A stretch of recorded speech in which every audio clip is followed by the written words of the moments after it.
चुनाव आयोग की निष्पक्षता के बारे में अब कुछ भी कहना बेकार है। दंतहीन है, तर्कहीन है, कोई शक्ति नहीं है, वो कहीं दिखता नहीं है। वो उसकी भूमिका केवल चुनाव की मीटिंग करने की और पैरामिलिट्री फोर्सेस भेजने की, अधिकारियों को ट्रांसफर, यही सब रह गया। मैं ये क्यों कह रहा हूं? मैं ये इसलिए कह रहा हूं कि इलेक्शन अनाउंस आप कर रहे हो, उससे कुछ दिन पहले एक गवर्नमेंट एक स्कीम लेके आती है कि 10,000 रुपए महिलाओं के खाते में 1,10,00,000 महिलाओं के खाते में 10,000 रुपए दिए जाएंगे।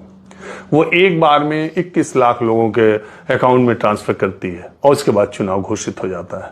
और वो सरकार डेट वाइज, जब model code of conduct Bihar में लागू है, तो डेट वाइज वो सरकार हर फ्राइडे को महिलाओं के खाते में कभी 10 लाख महिलाओं के खाते में, कभी 20 लाख में, हर हफ्ते हर फ्राइडे को चुनाव चलने के दौरान महिलाओं के खाते में पैसे पड़ रहे हैं और चुनाव आयोग चुप है।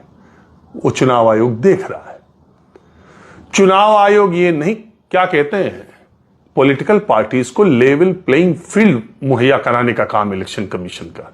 अब आप बताइए, परसों चुनाव होना है और फ्राइडे के अकाउंट में अगर 12 लाख महिलाओं के अकाउंट में 10,000 आया है और वो पांच महिला से कहती है कि मेरे 10,000 आ गए, तुम्हारे कब आएंगे? मेरे तो नहीं, कहे तुम्हारे अगले आ जाएंगे, नीतीश जी की सरकार रहेगी तो अभी तो तुम्हारे चुनाव से पहले ही आ जाएंगे और तुम्हारे भी आ जाएंगे। फॉर्म भर दिया, देखो हमने भरा था, हमारा पिछली बार नहीं आया, इस बार आया, तो तुम्हारा अगले वीक आएगा और तुम्हारा अगले वीक आएगा।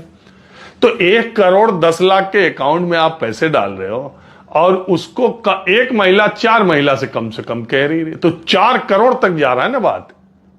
3 करोड़ तक बात जा रही है ना कि पैसा आने वाला है, मेरा आ गया, तुम्हारा आएगा या अब आने वाला है। और इलेक्शन कमीशन मूक दर्शक बन करके यहां अशोक रोड पर बैठ करके तमाशा देख रहा है।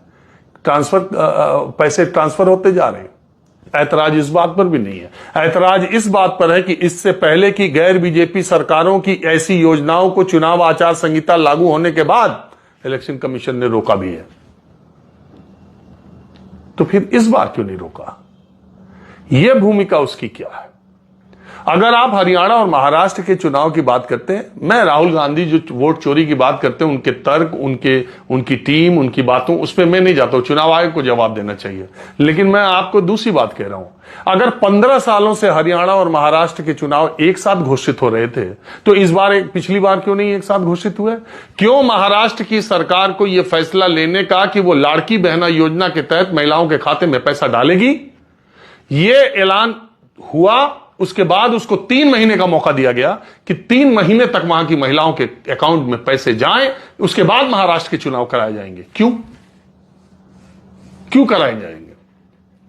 जब 2019 में दोनों के चुनाव साथ हुए, 2014 में दोनों के चुनाव साथ हुए, 15 सालों से 3 बार से दोनों हरियाणा महाराष्ट्र के चुनाव एक साथ हो रहे थे, तो फिर चुनाव आयोग का क्या तर्क है, क्यों उसने महाराष्ट्र में लेट किया?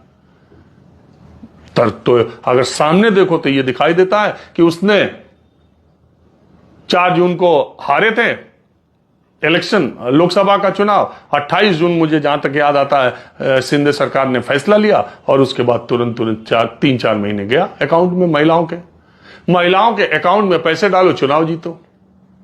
ये अच्छा तरीका निकाल लिया शासन में बैठने वाले लोगों ने। अगर दिल्ली